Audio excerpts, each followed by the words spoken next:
Eu tenho algo muito especial para compartilhar com você nesta manhã e quero convidá-lo desde já a abrir a sua Bíblia na carta de Paulo aos Romanos, no capítulo de número 12. Romanos, capítulo de número 12.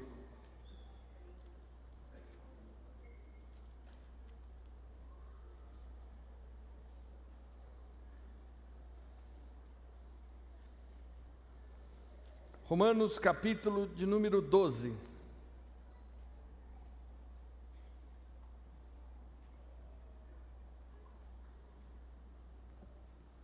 Você vai ficar com a Bíblia aberta, eu só quero explicar-lhe algumas coisas.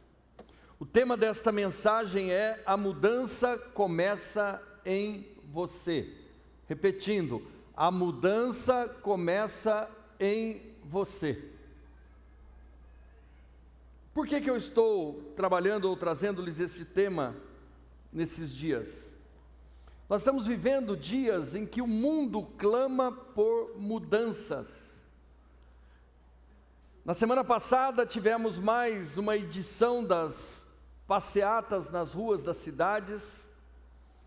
E uma coisa que me chama a atenção em cada uma dessas passeatas, desses movimentos, e também dos clamores que estão nas ruas, é que esses clamores, passeatas e movimentos, todos têm um único objetivo, que é o pedido de mudança. Correto o que eu estou dizendo? As pessoas, de modo geral, clamam por mudança nesses dias, não é verdade? Mas o que eu acho interessante é que a mudança, desde o jardim do Éden, desde que o homem pecou, ela sempre é focalizada no outro. A mudança é sempre focalizada em alguém. E eu não vi ninguém ostentando nenhum cartaz na rua dizendo assim: eu preciso mudar, ou eu preciso de mudança pessoal. Vocês já imaginaram a gente começar agora uma passeata assim? Sair daqui hoje, todo mundo para a rua, cada um com cartaz? O que você acha, hein, Raimundo? Dizendo assim: eu preciso de mudança já, eu preciso ser transformado agora. E o que isso tem a ver com os episódios recentes, não só da nossa política, mas dos acontecimentos que marcam o mundo no nosso tempo? As convulsões que nós estamos encontrando em toda parte, elas têm se tornado quase que insuportáveis. As pessoas estão perdendo o senso daquilo que é certo e que é errado, porque continuam com o foco colocado no lugar errado. O foco continua nas pessoas. O dia que aquela pessoa mudar, aí eu vou ser feliz. O dia que o governo mudar, aí eu vou ser feliz. O dia que os políticos mudarem, aí eu vou ser feliz. Quando na realidade, a tônica da palavra eterna do nosso Pai, ela mostra que a mudança deve começar em cada um de nós. Uma das mentes mais brilhantes da Bíblia, o apóstolo Paulo, responsável por ter escrito quase metade do Novo Testamento, ele, na carta que ele escreve aos Romanos, e uma das coisas que eu gostaria de deixar claro aqui, que Romanos, se eu pudesse escolher uma carta da Bíblia que representasse o mundo nos dias de hoje, eu escolheria sem dúvida nenhuma a carta aos Romanos, porque Roma neste momento, ela está vivendo os dias de maior consternação pela loucura de um imperador que transforma a vida dos cristãos num espetáculo público e faz da morte dos cristãos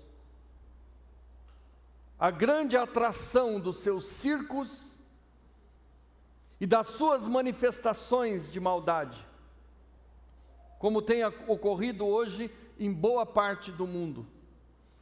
Esses dias, esta semana, assistindo aos noticiários, nós víamos estarrecidos o acontecimento de uma barca que atravessava o mar Mediterrâneo levando refugiados dos países africanos afligidos pelas perseguições político-religiosas, aonde dentro de um barco de refugiados, 13 cristãos foram jogados no mar por outros refugiados muçulmanos, e a barbárie só não foi maior porque outros cristãos se uniram ali e impediram que outros fossem jogados ao mar e mortos. Logicamente, ao chegarem em solo, esses homens foram denunciados e foram presos, mas nem no momento de aflição eles são capazes de ter uma postura diferente. Eles estão fugindo de algo que está dentro deles. Eu não sei se você consegue perceber o que eu estou dizendo. Eles não estão fugindo de algo que ficou para trás, mas eles trouxeram junto a maldade. Porque na fuga, no barco, no momento em que eles estão correndo para se livrar daquela situação, eles estariam deixando para trás a miséria, a perseguição, eles estão deixando para trás as injustiças, eles estão deixando para trás o horror, eles estão deixando para trás toda a violência. Mas o que eles demonstram? Eles demonstram que o lugar que eles deixaram talvez tenha ficado melhor, porque eles saíram de lá. Dentro do barco, eles são capazes de jogar ao mar para se afogarem ou ser comidos de tubarão. Pessoas que pensavam diferente do modo que eles pensavam. Eu não sei se vocês estão conseguindo captar o que eu estou dizendo. Não adianta mudar de lugar, não adianta mudar de país, não adianta entrar num barco, atravessar um mar para ir para outro continente. A maldade continua dentro do coração. Como o povo de Deus saindo do Egito e no meio do deserto, reclamando que estavam com saudade das coisas do Egito. Eles saíram do Egito, mas o Egito não saiu deles. Esses homens que esta semana cometeram esses crimes, saíram do lugar da miséria, saíram do lugar da violência, mas a miséria e a violência não saíram deles. Por isso mesmo, próximos de chegar a uma nova terra, a um lugar onde talvez tivessem uma nova oportunidade para si, para sua família, continuavam repetindo as mesmas misérias, o que indica que a miséria está dentro deles. Quando eu falava aqui algumas semanas atrás, o que foi motivo até de discórdia e de uma manifestação até um pouco agressiva contra a minha pessoa, através de redes sociais, quando eu falava que não adiantava simplesmente ir para as ruas ostentando placas e cartazes, pedindo a mudança dos outros, e eu citava aqui o exemplo de um festejado líder estudantil, que foi capa da revista Veja na década de 90, no início da década de 90, que foi um dos pivôs da queda do então presidente Fernando Collor de Mello, que agora em acontecimentos recentes, o senador, hoje senador, antes estudante de medicina, hoje senador pelo PT do Rio de Janeiro, Lindenberg Farias, está fazendo parte do mesmo inquérito policial por formação de quadrilha, lavagem de dinheiro, do seu então perseguido, o ex-presidente Fernando Collor de Mello. É a mesma história do Éden, é a mesma história do Egito, é a mesma história da barca que atravessava o mar Mediterrâneo trazendo refugiados africanos, é a mesma história do governo brasileiro, e nós não conseguimos, apesar da simultânea repetição desses fatos, entender que a mudança tem que começar dentro de nós. Eu quero ler com vocês esse texto, e antes de ler Romanos 12, capítulo 12, versos 1 e 2, eu quero contextualizar-lhes o que Paulo faz através desta carta. Do capítulo de número 1 de Romanos até o capítulo de número 8, Paulo escreve aos gentios, ou seja, aos não-judeus.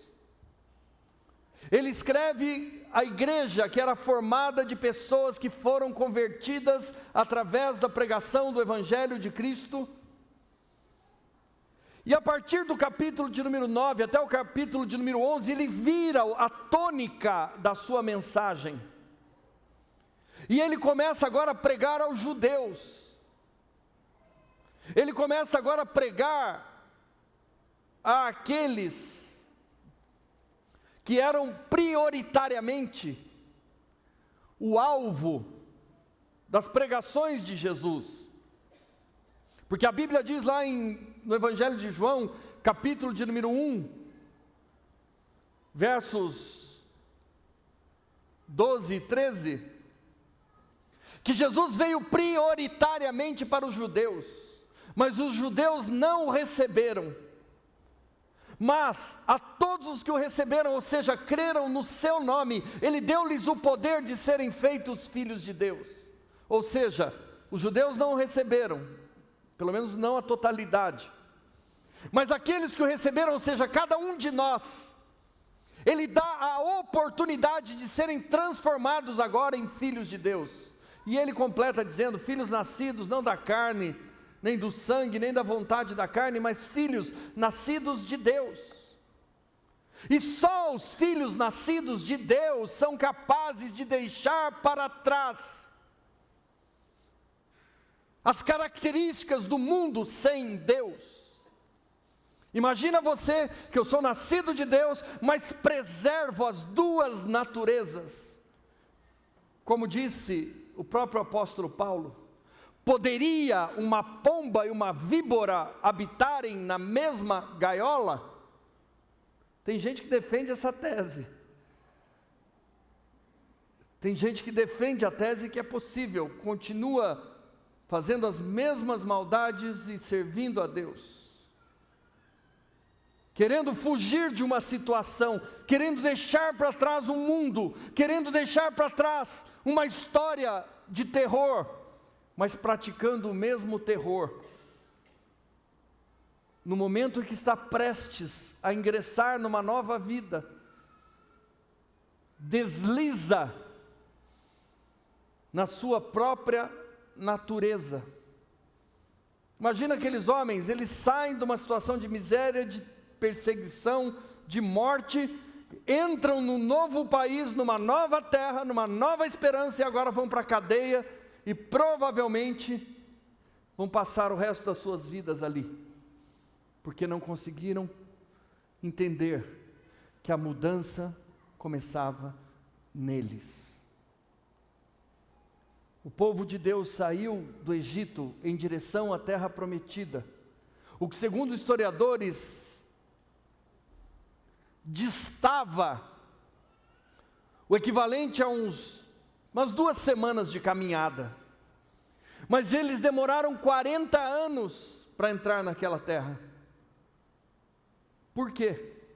Porque Deus não permitiu que eles entrassem naquela terra com o mesmo coração com que eles deixaram o Egito. E a palavra de Deus diz que quase toda aquela geração morreu no deserto, porque não se permitiu ter a mudança que era necessária. A grande característica nossa como seres humanos a nos livrarmos de uma situação difícil é entender ou pensar que talvez Deus não seja tão preocupado assim com a nossa mudança. É pensar que nós podemos repetir as mesmas coisas, porque afinal de contas saímos impunes dessa, saímos impunes daquela, saímos impunes da outra, vou continuar assim. Nós confundimos misericórdia, nós confundimos paciência com concordância, e acabamos até achando que Deus está concordando com a maneira com que nós estamos vivendo. E quando eu vejo situações como estas nas ruas, no mundo, eu entendo que Deus está dando uma oportunidade para a igreja, e eu creio que esta igreja a qual nós representamos tem sido muito instruída a respeito destes fatos.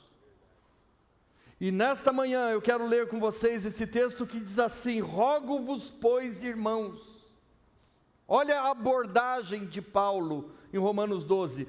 Rogo-vos, pois, irmãos, pelas misericórdias de Deus, que apresenteis o vosso corpo como sacrifício vivo, santo e agradável a Deus, que é o vosso culto racional. E aqui ele fala de uma entrega ou de uma mudança que começa dentro de cada um de nós. Ele não está convocando ninguém aqui para uma passeata, mas ele nos está convocando para uma reflexão e uma mudança pessoal. A Bíblia diz que quem muitas vezes é repreendido e endurece a cerviz será quebrantado sem que haja lugar ao arrependimento.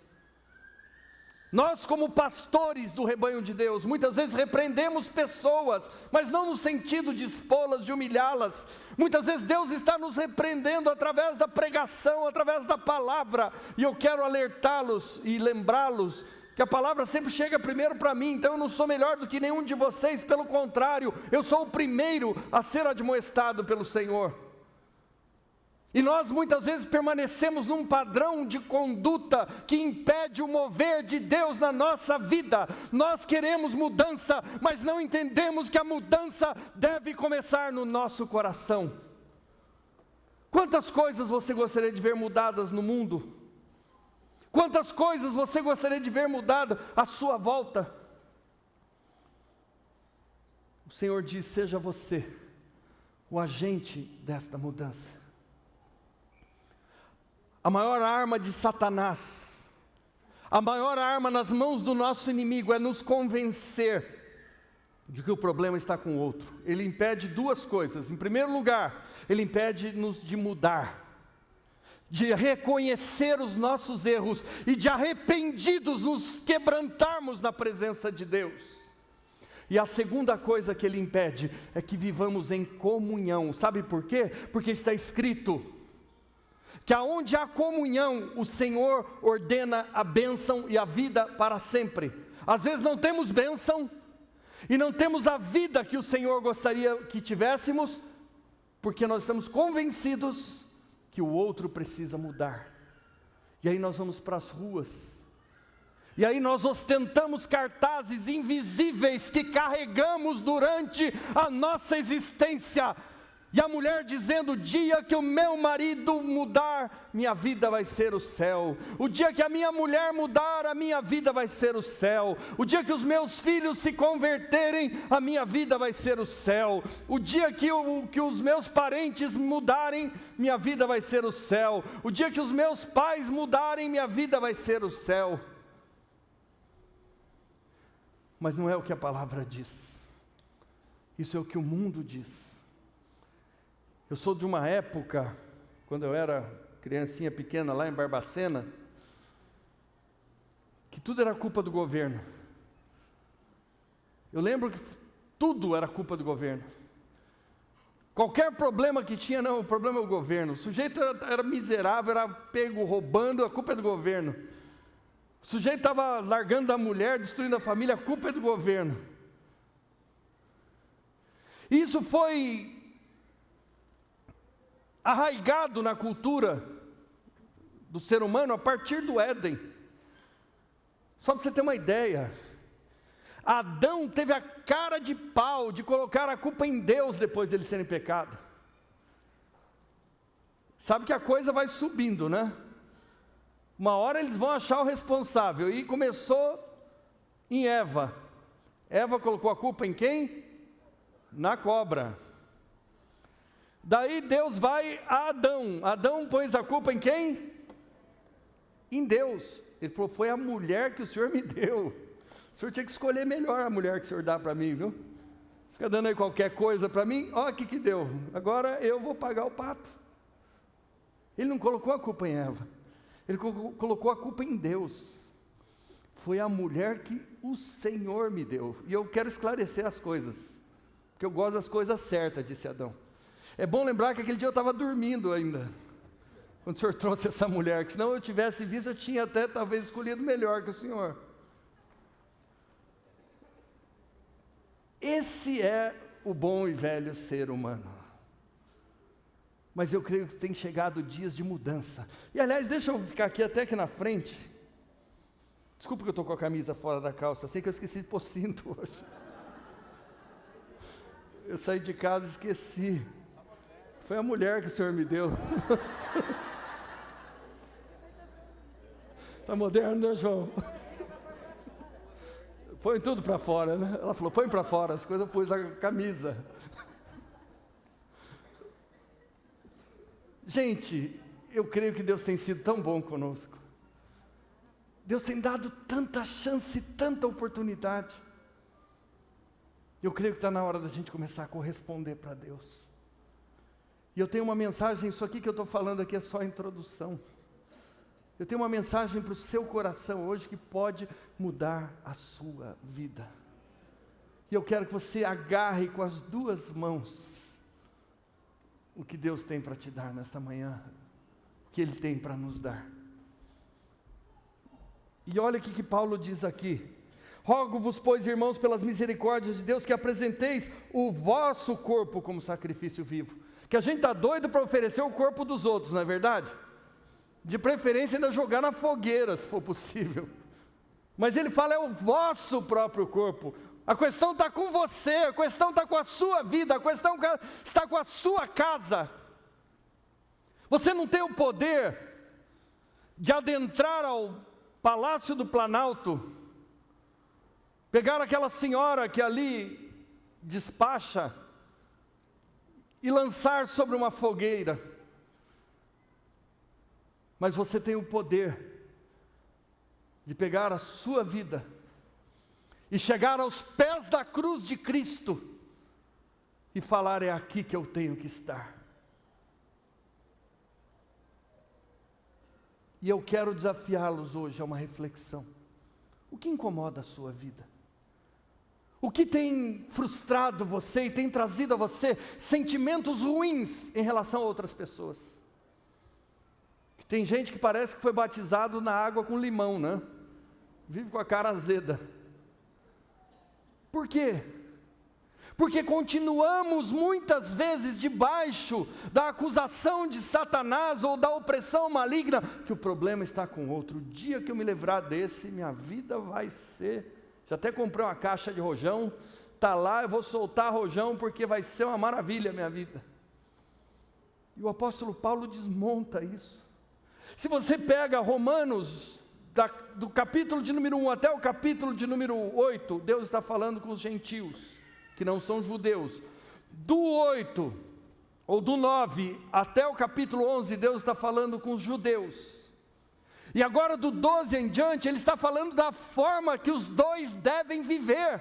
E Ele começa falando, Ele começa pelo ponto, Ele começa da partida que nada pode acontecer se nós não estivermos entendendo que a questão é a mudança começa conosco. E aí ele continua dizendo: rogo-vos para que apresenteis o vosso corpo como sacrifício vivo, santo e agradável a Deus, que é o vosso culto racional. E no verso 2, esse texto ele tem duas interpretações, viu? E ele diz assim: e não vos conformeis com este século. É importante nós contextualizarmos isso na época, ou para quem foi escrita esta carta,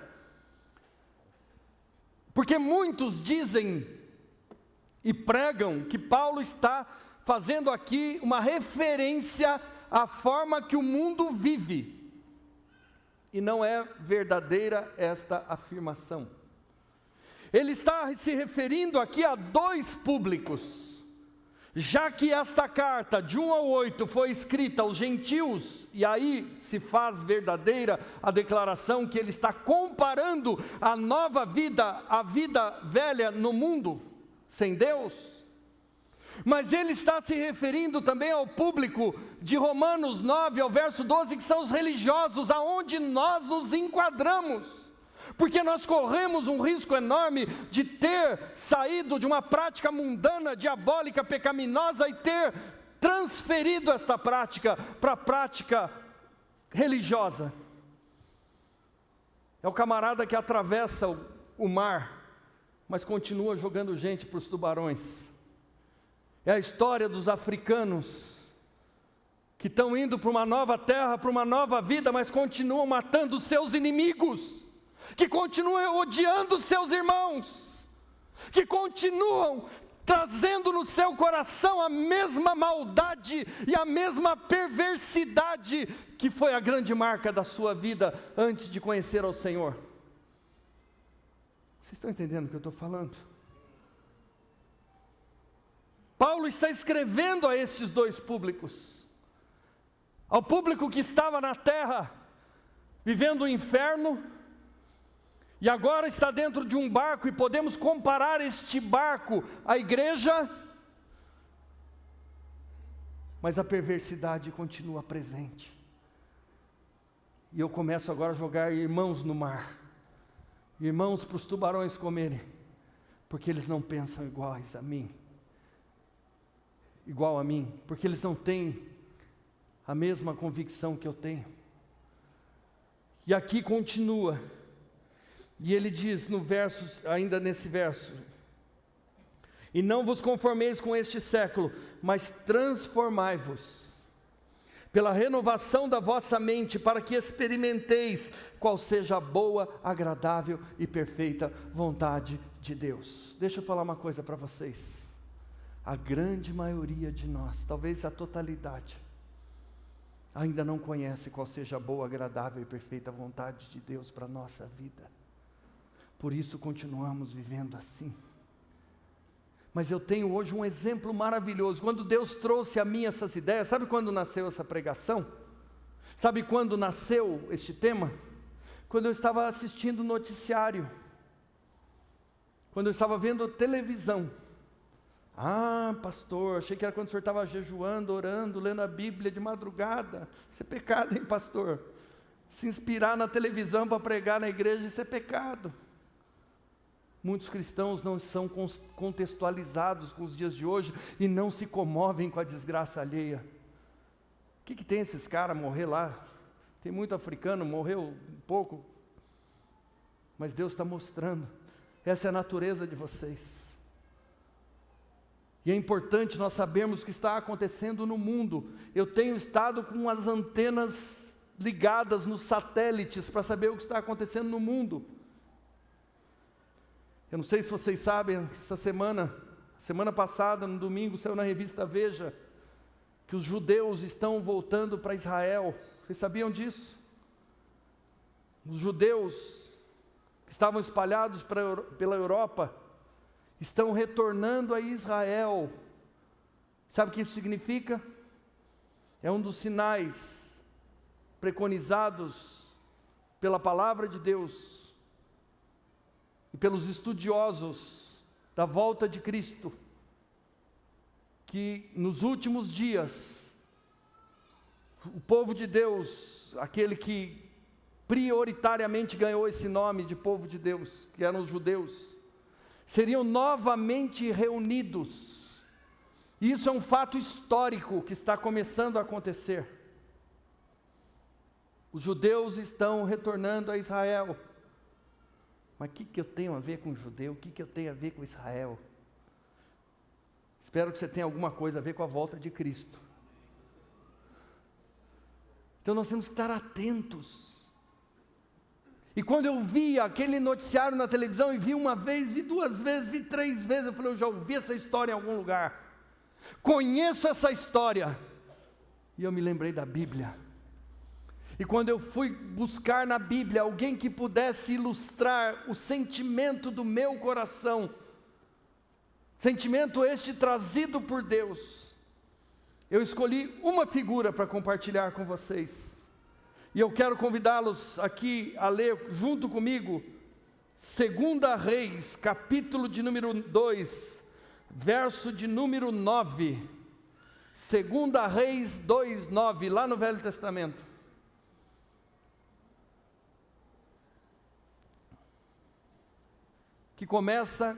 Que fala da história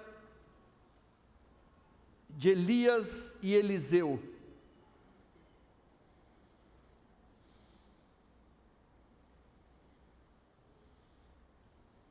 Elias e Eliseu.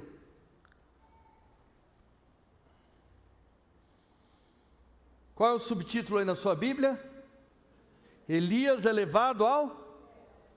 Sabe quem que Elias prefigura aqui ou não? Alguém pode arriscar? Quem que foi levado ao céu? Quem?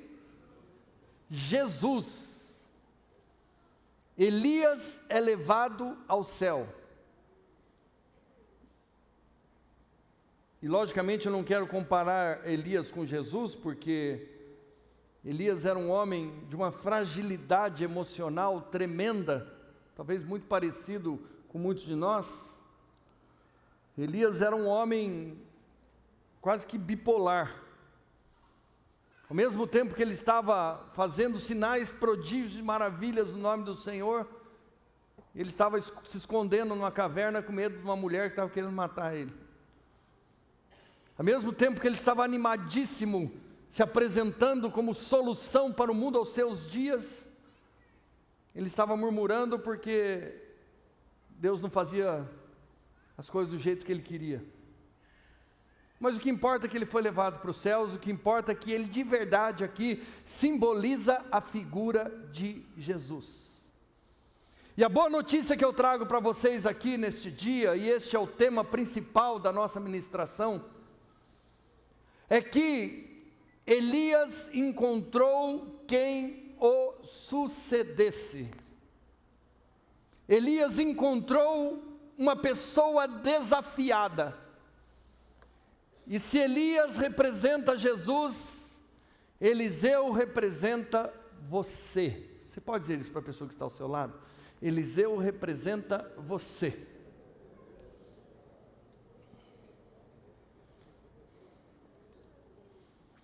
Olha o que acontece aqui. Havendo eles passado, Elias disse a Eliseu: pede-me o que queres que eu te faça antes que eu seja tomado de ti. Elias já sabia que Deus ia recolhê-lo, como Jesus também sabia que Deus ia recolhê-lo, não é verdade? O que Jesus disse para os seus discípulos? Ele diz assim: olha, eu vou ao Pai, é necessário que eu vá ao Pai, para que venha sobre vocês o Consolador, que é o Espírito Santo. E não vos ausentem de Jerusalém, até que do alto vocês sejam revestidos de poder. E Elias diz a mesma coisa, só que dezenas de séculos antes. Ele diz assim: havendo passado, Elias disse a Eliseu: pede-me o que queres que eu te faça, antes que seja tomado de ti. Gente, olha aqui para mim um minutinho. Olha a convicção desse camarada. Olha a visão do contexto histórico deste homem. Olha o que Deus quer fazer na sua e na minha vida no dia de hoje, no tempo em que vivemos, para enfrentar a história que nos aguarda. Olha o que este homem responde. Disse Eliseu, peço-te que me toque por tua herança, por o quê? Porção dobrada. Olha que camarada ousado. Sabe o que ele está pedindo para Eliseu? Fala, sabe essa unção que Deus te deu? Eliseu está dizendo para Elias, sabe desta unção que Deus te deu? Eu quero que você me dê o dobro. Sabe dessa ousadia que Deus te deu? Ele tinha matado 400 profetas, ele e a espada dele.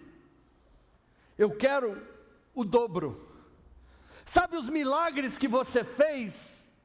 Eu quero o dobro. Esta foi a visão deste homem. Esses dias que eles viviam eram dias difíceis.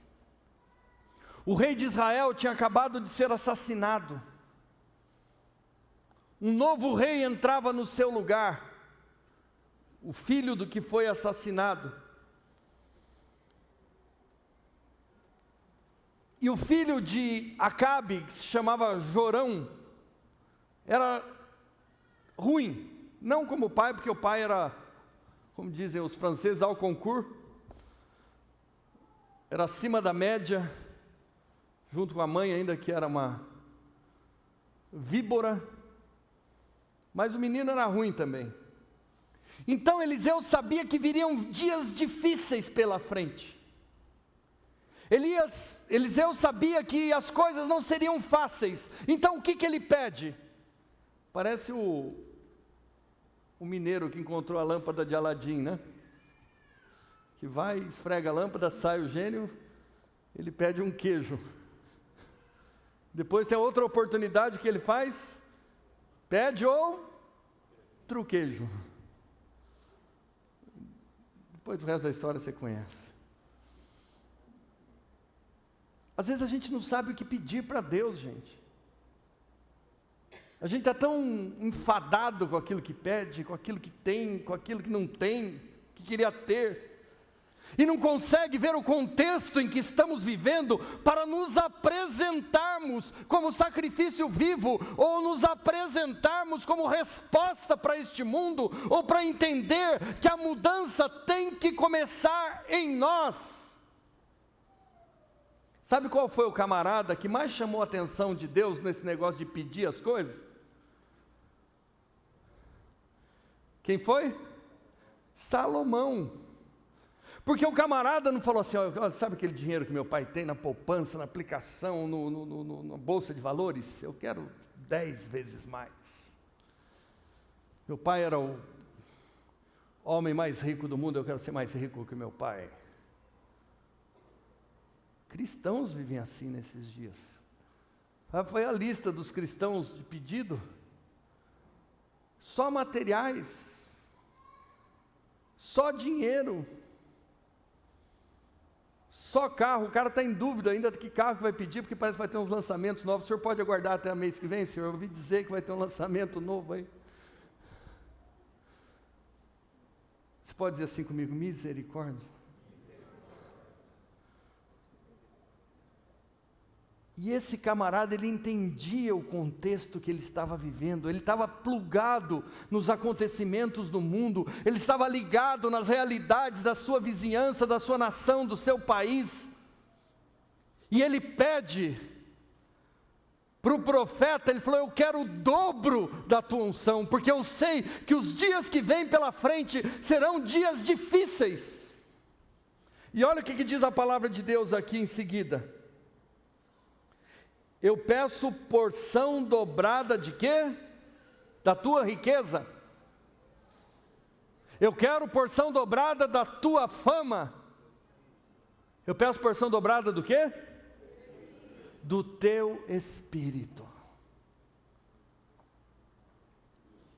Será que nós podemos hoje entender o que Deus está falando conosco? E mudar a nossa oração?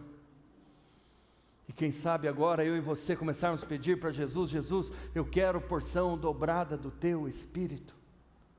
Jesus, eu quero porção dobrada do teu Espírito. Jesus, eu quero porção dobrada do teu Espírito. E olha o que diz em seguida aqui. Tornou-lhe Elias, 2 pontos. O que está escrito aí? Dura coisa pediste. Por que Elias diz isso? Que era difícil demais? Não, porque não dependia de Elias. Como é que eu vou te dar o que você está me pedindo? Como é que eu vou fazer o que você está querendo? É a mesma coisa alguém vir para mim, achando que eu sou alguma coisa, e falar: pastor, eu quero o dobro da tua unção. Eu vou falar: que jeito, não estou dando conta nem da minha, estou dependendo de Deus todo dia. É isso que Elias está dizendo: não depende de mim, mas à medida que eu e você cremos naquele que está comunicando a nós a unção, Deus usa este canal para nos abençoar. Você está entendendo? Desculpa se eu aumento o volume assim, é só para fazer um charme. Vamos mudar a entonação de voz, que tem pastor.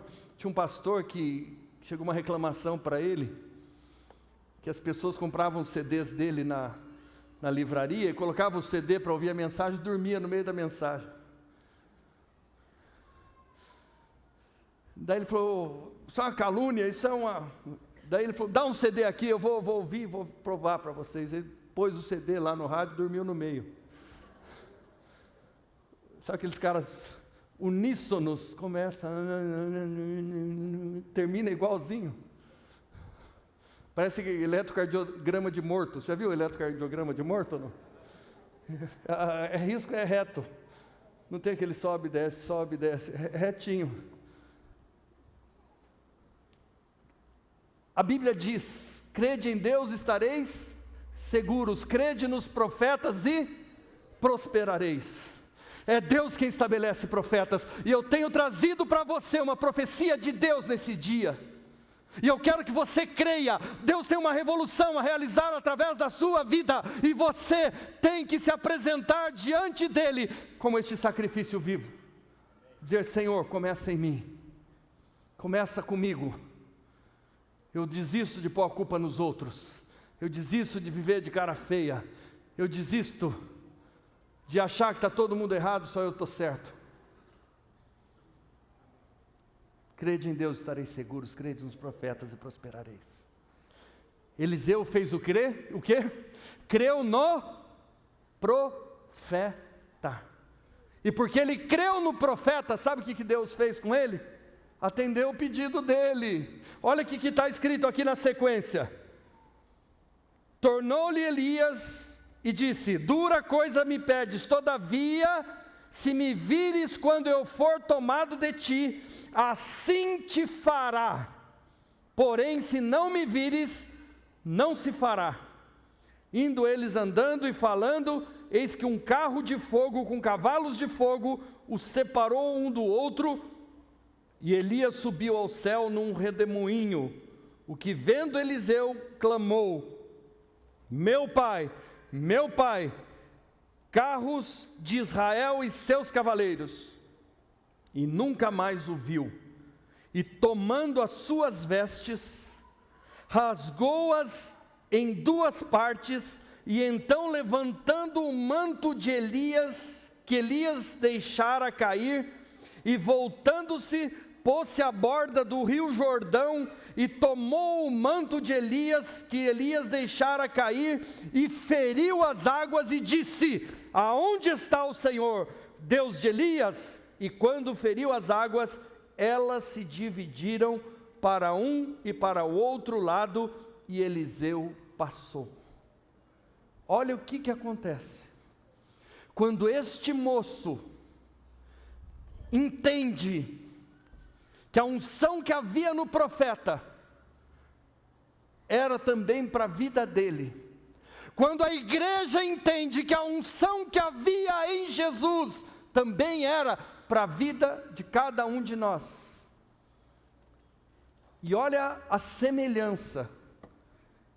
Eliseu pede o quê da unção de Elias? O dobro. O que Jesus diz para a igreja? Vocês vão fazer os sinais que eu faço e farão ainda maiores.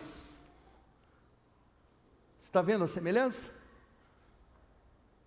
E Jesus diz: a minha unção eu dou para vocês. A minha unção eu dou para vocês. A minha unção eu dou para vocês. A minha unção eu dou para vocês. E o que nós fazemos? Nós não cremos. E continuamos como os nigerianos da travessia do Mediterrâneo, jogando os companheiros fora do navio.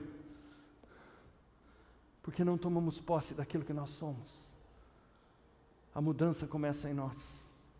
Sabe qual é a diferença de um camarada que está dentro da igreja e faz tudo errado, é tudo torto, apronta uma coisa atrás da outra, uma bagunça atrás da outra, só está no meio de rolo, para aquele que está cumprindo o propósito de Deus? Sabe qual é a diferença ou não? Um entendeu e o outro não entendeu. Só isso. A questão está no nosso entendimento. Olha o que Paulo fala, voltando lá em Romanos 12. Não precisa abrir não, eu tenho de cor aqui, eu falo para você. Ele fala: transformai-vos pela renovação da vossa mente. Então a diferença é só essa. Porque a promessa é para os dois, a bênção é para os dois, a unção é para os dois, Jesus morreu pelos dois. Por isso que a gente não põe ninguém para fora da igreja. Tem gente que fala: pastor, o senhor precisa escolher melhor seus amigos, precisa ver melhor quem anda. Eu fico tão feliz quando falam isso para mim, mas tão feliz. Sabe por quê? Porque falaram isso para Jesus. Falaram: esse camarada anda com as meretrizes, com os publicanos, que são os cobradores de impostos.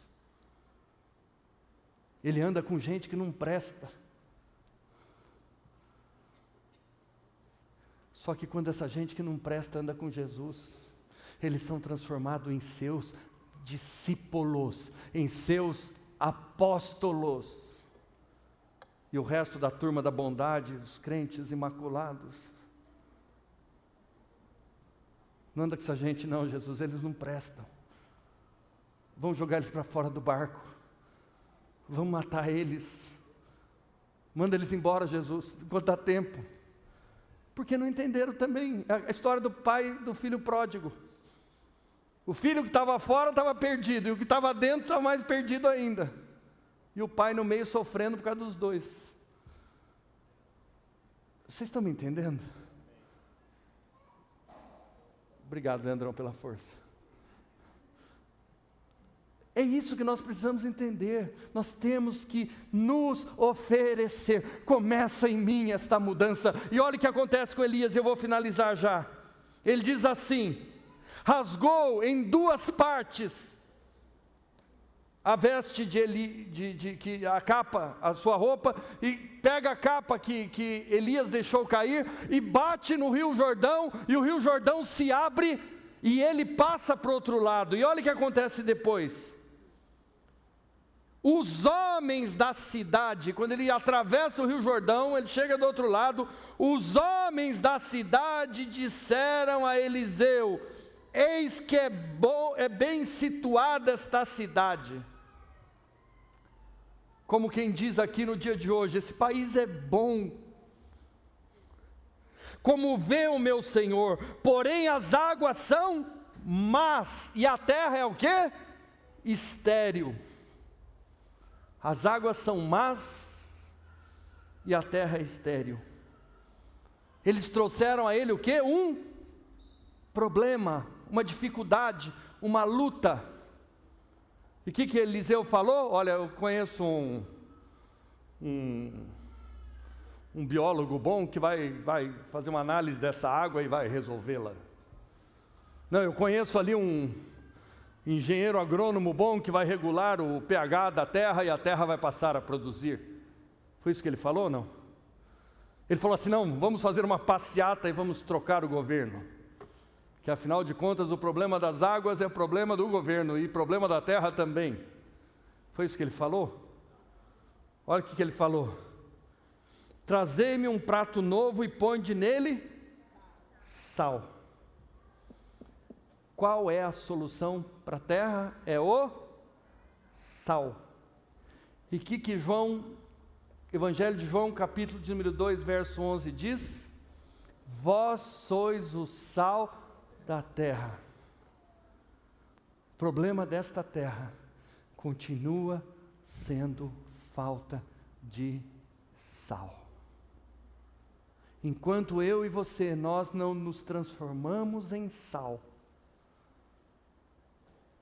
nós não somos capazes de mudar esta terra. Nós entregamos o governo da nossa família. A primeira terceirização que há na escala de trabalho hoje, sabe qual é? A terceirização da criação dos filhos. Sabia que os pais não criam mais seus filhos? Eu sou de uma geração que os filhos eram criados pela Xuxa. Acordava de manhã, ligava a turma da Xuxa, punha a criancinha assim, ela nem se mexia, ficava paradinha ali até a hora que a nave espacial subia, daí ela ia para a escola. Daí era a professora. Aí a professora educava o filho, aí chegava em casa, o pai, eu trabalhei o dia inteiro, você fica aí falando comigo, eu não quero conversar com você, toma banho, vai dormir. Aí no outro dia começava de novo, a Xuxa de manhã, a professora à tarde, e isso vem trocando só de programa de televisão. Nós não queremos nos apresentar como resposta nem para a nossa família. A mulher está louca dentro de casa, o maridão vai procurar um psicólogo, mulher, já falei para você. Tomara que case com o psicólogo. Casado com banana de pijama? Com todo respeito à banana, viu? Banana é uma fruta muito saudável. A gente tem que parar de terceirizar as coisas, tem que trazer para nós a responsabilidade. A Bíblia diz, vós sois o sal. A resposta está em você, para mudar a tua casa, a tua família. Tem hora que Deus está fazendo assim, que nem minhas filhas. Às vezes está falando alguma coisa que não quer ouvir, fica... para não ouvir nossa oração. Deus não quer mais ouvir conversa fiada. Deus está procurando alguém que fala, eu vou mudar esta situação. Mas eu preciso, Senhor, do dobro da tua unção. Eu preciso da tua graça. Ou como disse Salomão, eu preciso de sabedoria. São estas orações que Deus quer responder. São estas orações que vão mudar o mundo. São estas orações que sensibilizam o coração de Deus. Não é quem fica pedindo dinheiro. Deus fala, ó, esse assunto é dinheiro, vai no gerente do teu banco, vai no agiota, vai. Comigo aqui o assunto é outro. Mas e a provisão não vem do Senhor? Vem, mas Ele diz, buscar em primeiro lugar o reino de Deus e a sua justiça, e as demais coisas vos serão acrescentadas. Nós queremos trazer o sistema mundano para dentro da igreja, e se possível, trazer esse sistema mundano e levar ele para o céu. Porque nós não entendemos. Por isso o Senhor fala, oferece a tua vida como sacrifício, para de pôr a culpa no outro. Ah, foi um negócio que não deu certo, ó, fulano que me enganou, é a presidenta que permitiu o roubo da Petrobras. O que eu tenho a ver com Petrobras? Nem a ação da Petrobras eu tenho.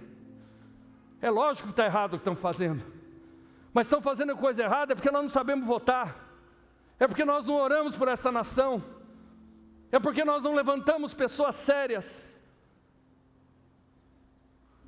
Porque quando fazemos isso, quando a igreja se propõe a fazer o que é certo, Deus honra a igreja, Deus abençoa. Essa semana nós tivemos aqui na Câmara de Vereadores a votação de um projeto de autoria de uma das vereadoras que representam o nosso município, instituindo o Dia Municipal de Combate à Violência contra a Comunidade LGBT.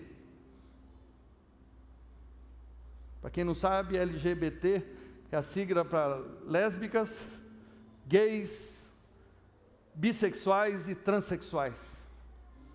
Na hora, o nosso representante me ligou, falou: o que eu faço, pastor? Falou: junta a nossa turma aí e vamos propor uma mudança de Dia Nacional contra a Violência que se dá contra as minorias, ou contra aqueles que são vítimas de violência pela sua condição humana. Nós temos que interferir, nós temos que mudar, senão passa. Sabe que ia passar? Mas não passou. Não passou, tiveram que mudar o texto da lei. Por quê? O senhor contra os LGBT? Não sou contra nenhuma letra do alfabeto. Eu só acho que a Constituição Federal já garante esses direitos. Porque se alguém fizer alguma coisa contra alguém, seja ela do sexo que for, seja ela pintada com a maquiagem que for, vai responder diante da lei. Então não precisa fazer mais lei, só precisa obedecer à lei que tem. Nós temos um sistema legislativo dentro um parlamento dentro da Comunidade da Graça, que eu faço parte, que é a Secretaria Executiva Nacional. De vez em quando a gente está ali se batendo como é que faz para resolver o problema de determinadas igrejas. Não, vamos criar uma norma, alguém diz. Daí de repente se levanta um dos nossos irmãos, fala: olha, pensando bem, em vez de criar uma norma nova, vamos cumprir as que tem, que vai dar certo. Não precisamos criar mais nada novo. Não precisa mudar mais nada, é só cumprir o que está aqui, gente. Seu casamento vai dar certo, sua família vai dar certo, seus negócios vão dar certo, seu namoro vai dar certo, seus filhos vão dar certo, seus pais vão dar certo, este mundo vai dar certo. Não precisa criar mais nada não, está tudo criado aqui, está tudo feito aqui. Deus já criou o mundo perfeito, mas os seres humanos, por não entenderem o seu papel, têm transtornado tudo. Elias falou: a terra está precisando de sal, a terra está precisando de sal. E olha o que diz aqui, finalizando, já estou acabando mesmo agora. Ele diz assim: trazei-me um prato novo e pão de sal. E lhe o trouxeram.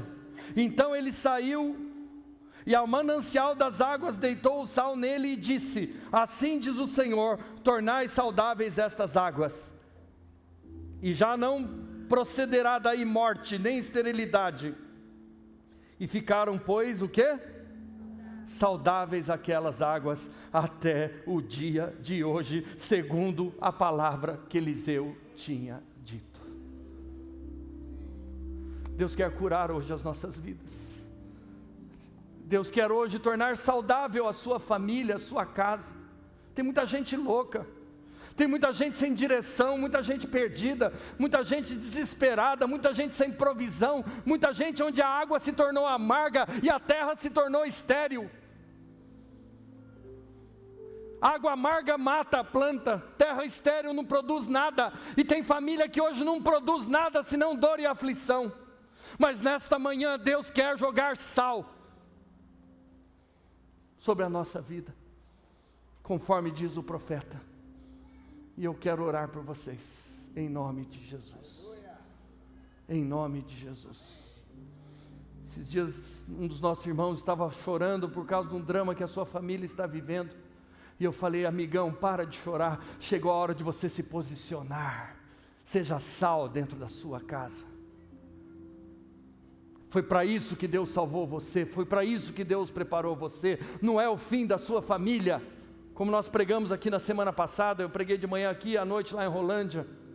Quando vierem essas tribulações, essas perseguições, ainda não será o fim. Porque o fim virá depois que o Evangelho for pregado em toda a terra. E isso é a preparação. Mas se o sal não salgar, diz a palavra de Deus, ele não serve para nada, a não ser para ser jogado no chão e ser pisado pelo gado. Se o sal não salgar, diz João 2,11, Ele não serve para nada, a não ser para ser lançado ao pasto e ser pisado pelo gado. Por isso tem muita gente que devia ser sal, que devia estar salgando, e está sendo só pisada e pisada e pisada e pisada, porque não salga. Mas eu quero orar com vocês hoje. Eu não sei você, mas eu quero essa unção dobrada. Eu não sei você, mas eu quero mais sabedoria. Eu não sei você, mas eu preciso de mudança. E Deus está pronto para responder essas orações. E Ele está pronto para abençoar esta terra através da sua vida, começando lá da sua casa, em nome de Jesus. Vamos orar? Eu queria convidar a ficar de pé. Só aqueles que entendem que precisam disso. Só os que entendem, os demais fiquem sentadinhos para não cansar, que a oração pode demorar um pouco, você vai cansar. Então só aquele que entende que precisa. E nós vamos estar orando. Aliás, eu não vou orar não, vou pedir para a Cris, a nossa profetisa aqui.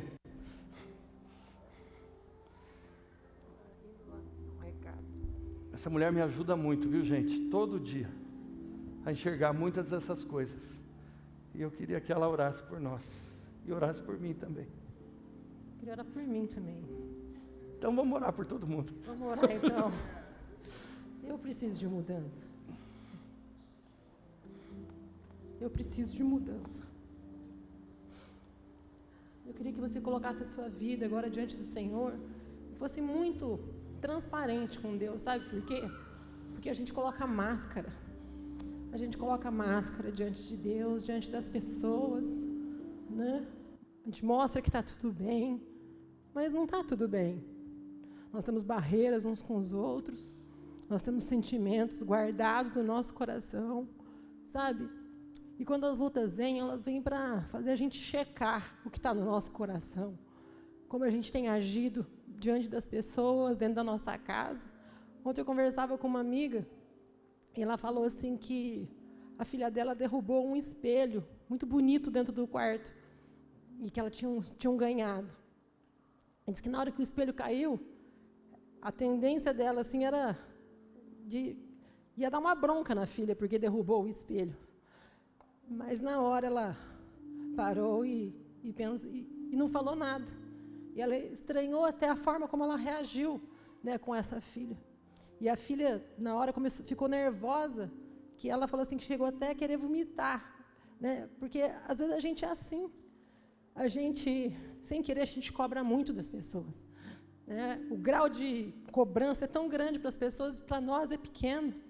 Nós toleramos as coisas nas nossas vidas. E, sabe, naquele momento ela refletiu que ela precisava mudar a forma de falar com a sua filha. Então, eu queria deixar isso para o teu coração, que são dias de mudanças nas pequenas coisas, sabe? Não são nas grandes, não. São nas pequenas coisas, dentro de casa, no trato um com os outros, no trato aqui dentro da igreja, sabe, gente? Às vezes a gente coloca uma máscara dentro da igreja também. Nós temos que viver bem uns com os outros. Mas eu, em nome de Jesus, eu creio que nessa manhã Deus trouxe essa palavra para curar o nosso coração, para curar a nossa mente, para curar a nossa alma, para limpar.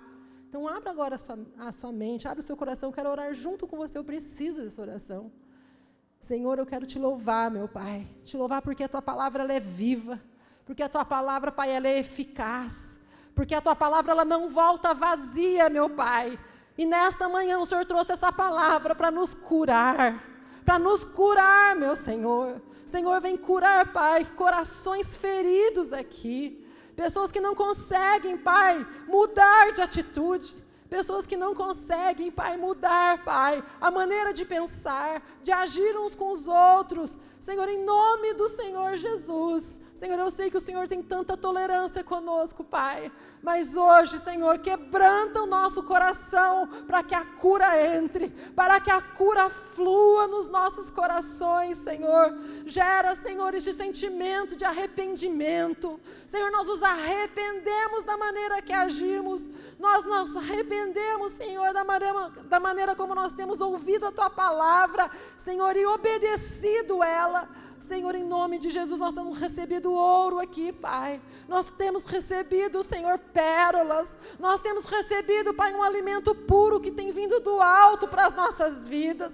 Senhor, eu clamo nesta manhã por mudanças, Pai. Eu clamo por mudanças na minha vida, na minha família, na vida do Renato, na vida de cada membro desta igreja, Pai. Muda, Senhor, a nossa vida. Muda as nossas reações. Quebranta os nossos corações, Pai. Inclina o nosso coração àquilo que o Senhor quer.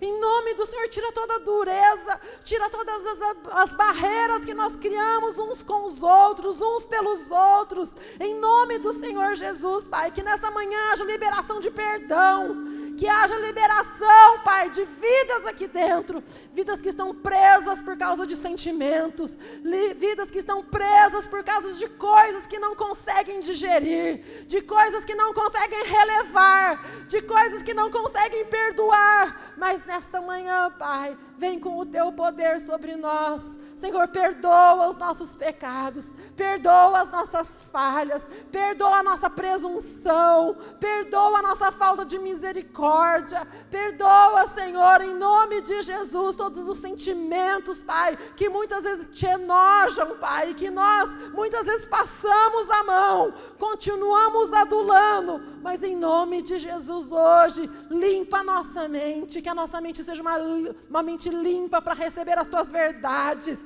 que o nosso coração seja purificado pelo Teu sangue nesta manhã, Pai.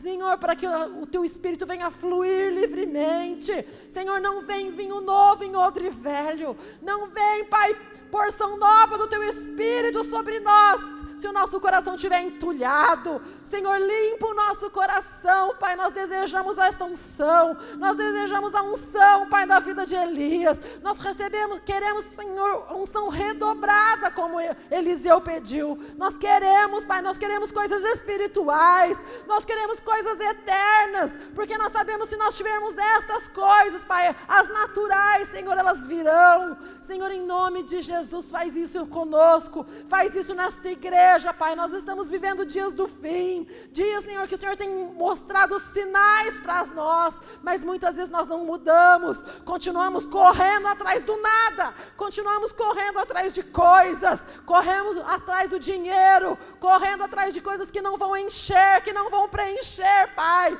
Em nome de Jesus, muda a nossa visão nesta manhã, transforma os nossos pensamentos, transforma o nosso coração, quebranta o nosso coração, Pai, Senhor, para receber das Tuas grandezas, para receber desta unção que o Senhor tem preparado só para aqueles que Te amam, só para aqueles que Te temem, só para aqueles que reconhecem que só vem do Senhor essa unção, Pai. Unção não para sermos nada, Senhor, maiores do que somos, mas unção para vencermos o pecado, unção para termos poder moral, unção para testemunhar do Teu Evangelho, Pai, nesta terra, com ousadia, Senhor, em nome do Senhor Jesus. Pai, faz isso nesses dias, faz isso na minha vida, faz isso, Senhor, na vida do Renato, e faz isso, Pai, na nossa igreja, eu Te peço, em nome do Senhor Jesus, em nome de Jesus.